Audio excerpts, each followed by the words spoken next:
Happy Friday, Yarmouth. It's me, Scott. And it is somehow still sort of overcast and raining, and I'm still squinting. So it's going to be a good day and another good episode of the Friday Five, where I cover 5 topics or things you might want to learn a little bit more about happening here in Yarmouth this week. So sit back and relax and enjoy this week's Friday Five. We're kicking things off this week with our local celebrity, Ruth Bennett, of critical acclaim from last week's Friday Five, back with more great content. So we've got license plates here, right? Yes. And I hear that there's some new exciting new news. excitement from Yes. the world of license plates. What can you tell us? So beginning May 1st, the chickadee plate as we know it is going away. They are replacing it with a pine tree plate. Anybody who has the chickadee plate, it can be a motorhome, a commercial, combination, antique. Anybody that has this type of plate, that plate is being discontinued. And what that means is you don't all rush in here in May to get your new plate. As you come in for renewal throughout the next year to just over a year, you'll be swapped out for the new style plate. If you want to keep the number that you have, you can pay a one-time $25 fee to reserve that. We have the forms here if you don't do online. Otherwise, as you come in, as I said, as you come in for renewal, when your time comes up, then we'll just issue you the new style plate. If you have any questions, certainly call me here at the town office, or we can have a link set up for you where you can go to reserve your plate. We'll make sure we have that sort of at the bottom of the screen. Perfect. Folks can still order vanity plates if they want to have any of the number of other plates. People who have vanity plates or low-digit plates, you should have been sent a little card last year that explained the process and that you can go online to reserve it. Other than that, you can come see us here or go to the website, BMV, and look up plate reservation. Again, it's a one-time $25 fee, and you'll get issued that plate 30 days prior to the expiration of your current registration. Then you come into Town Hall and we'll renew it for you with the stickers. You won't get the stickers in the mail, just the plate. Got it. Do folks need to pay any additional for Nope, if you come in, registration? If you come in during your normal registration process, the plate's going to be issued at no charge. The only time you have to pay for it is if you want to keep that plate, because it's going to, or the number, because it will be an out of rotation fee. It will have to be created special for you. But other than that, there's no charge for it. It just gets swapped out when you come in for renewal next year or as the year progresses. So as Ruth said, if you have any questions, feel free to come in. We do have signs here at the front desk, and certainly Ruth or Give Jen or anybody else here at the front desk will be able to answer any of those questions, and we'll see you next time you have to register your car. Perfect. Cool. Thanks, Ruth. Number 2. This week we're highlighting an organization here in town that's probably near and dear to a lot of our viewers' hearts, 317 Main Street Community Center. We're here with Graham Kennedy, who's the new executive director. Welcome, Graham. Thanks. Lovely to be with you this morning. So Graham is coming to us from where? I spent the last 10 years as Director of Communications and Strategy and Creative Director at the Portland Museum of Art, and have been in this community for many years, lived in Yarmouth for about 10, and originally from Brunswick. So Maine is near and dear to my heart, and love to be here. We love to hear that. Yeah. So you're coming into 317 at sort of a unique time. We've got this beautiful new facility, got a ton of energy in the new Founders Hall. Tell us a little bit more about some of the new programming that you've got going on and some of the sort of tried and true programs that folks have come to rely on for years. Yeah, absolutely. I mean, 317 is at this real inflection point in its history, right? We just celebrated our 20th anniversary in 2024, and we obviously just did this really big expansion and kind of have this new campus now, which is a great cultural center for not just Yarmouth and Cumberland and Falmouth, but really all of southern Maine and Cumberland County. And so I think where we are right now is really wanting to make sure we can deliver on the promise of this expansion and have as many sort of dynamic programs and activities here on site, but also extend our reach outside and be in different communities that may not be able to get to Yarmouth or have access to these programs. For us, it's really open right now. We can do a lot of things with our education programs, so we teach classes and private lessons and ensembles and their jams and different sort of sessions if you want to play music.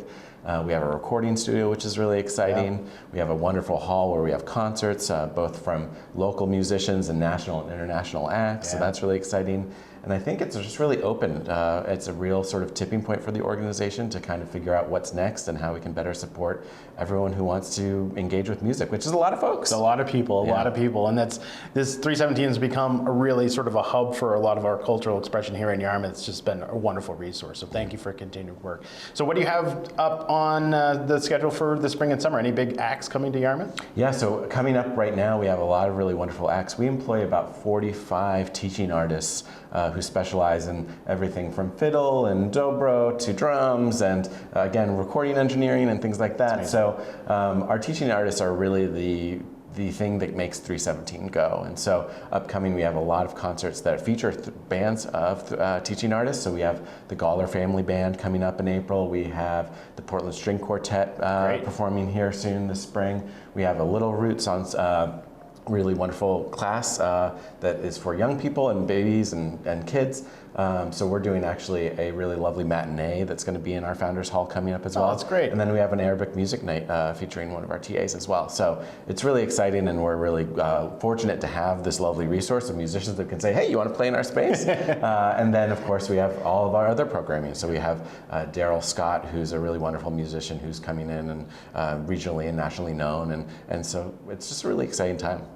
A little bit for everybody. I love that. Yeah. Now, I would be remiss if I didn't bring up my favorite part of 317, which is Fox and Fiddle Cafe. It's like an untapped gem on Main Street. Sure. Phenomenal food, phenomenal coffee. Sure. Tell us a little bit more about the programming that you have there. Yeah, so I think the nice thing for me every day is I get to come in, and if I've forgotten my coffee or tea, I actually have something to go get, which is really lovely. So we've partnered with Black Tie Catering to run the cafe. And so for Yarmouth, it's really nice because as someone who's lived in Yarmouth before, making sure that you have a place where you can get really good food, and I'd be able to have meetings and go and relax and get some work done from 8 a.m. to 8 p.m. So again, be into the evening to actually have that sort of space.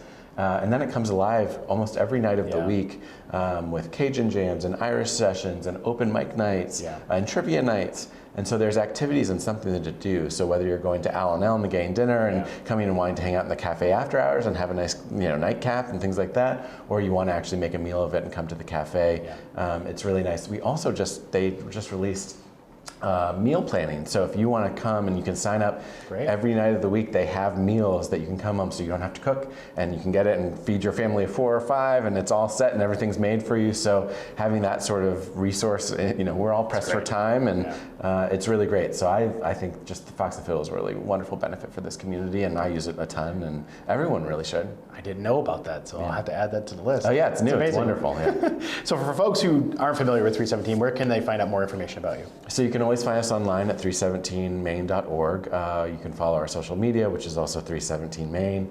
And then, please join our mailing lists and come by, and you'll see us. We're going to be out and about in a different kind of way. This is a new era where we really want to make sure that everyone understands sort of the impact that 317 has to support and sustain communities and really make sure that we're there for people the way they need.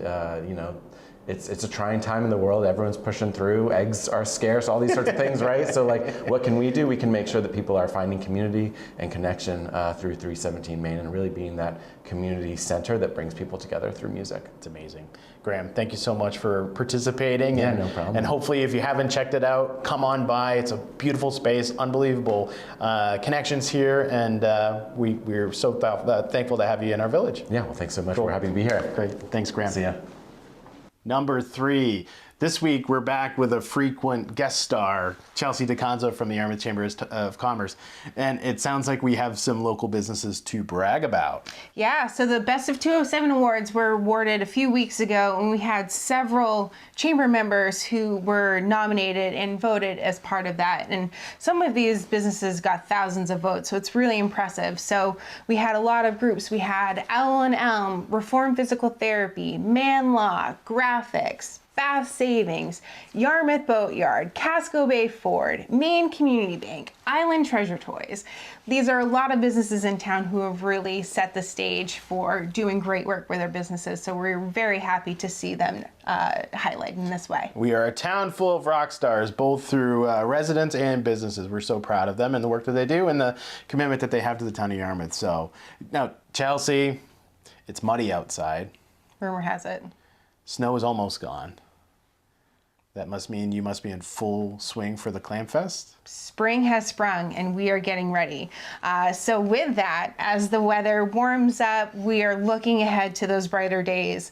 So we are looking forward to celebrating with you guys. We are doing a 100-day countdown kickoff party at Brickyard Hollow on April 9th from 5 to 7. So we are going to be teasing out new events happening at this year's festival. We're going to be doing a special promotion with some larger acts. We're going to be doing this year's parade theme and unveiling the poster. So we are really looking forward to a great night of celebrating at Brickyard. So who's the artist this year for the poster? Amy Toney, she did it for us last year, and we are really excited to see what she did for this year. It's a really great vibe. Cool. We'll have some more information on an upcoming Friday 5 on all things Clam Fest. But until then, dust off the chairs, start planning the best spot for the parade, and get ready for this year's Clam Fest. Yep, we're ready to come together. We'll see you soon. Cool. Thanks, Chelsea. On to the next item. Number 4. So you think you know Yarmouth. I'm here with Maura at the History Center, who's got, I think in a couple weeks is going to be the 4th in a series of fun trivia events at Brickyard Hollow. Right. Tell us more about it. Wednesday, April 9th at 6 p.m. We're going to have our 4th Yarmouth Trivia Quiz. So you can come down. You don't need to be a member of the Historical Society. You can come in. You don't even need to be a resident of Yarmouth for very long or a resident at all. Just come down and, have dinner. Get your team together, or arrive without a team and join a team that's there. So there's a lot of folks who show up and just form a team while they arrive. The maximum for team is 6. Yeah.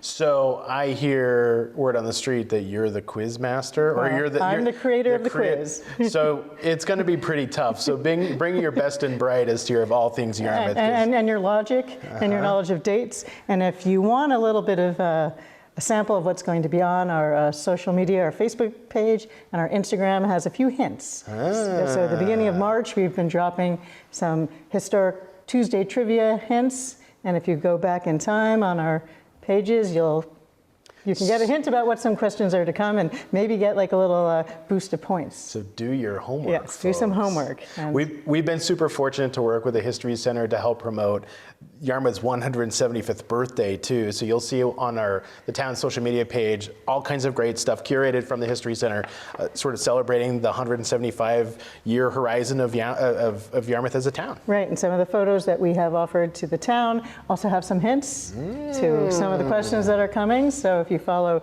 the town's page and our page, it's a little bit of a good resource to come. So shameless plug to check out our social media. Right. And I think the same evening the Chamber is going to be running a program, and there'll be a question about that too. We just left Chelsea in the Chamber, so I was kind of curious. There you go. So there's been a little collaboration there, and we hope that you all join us. And it's a lot of fun.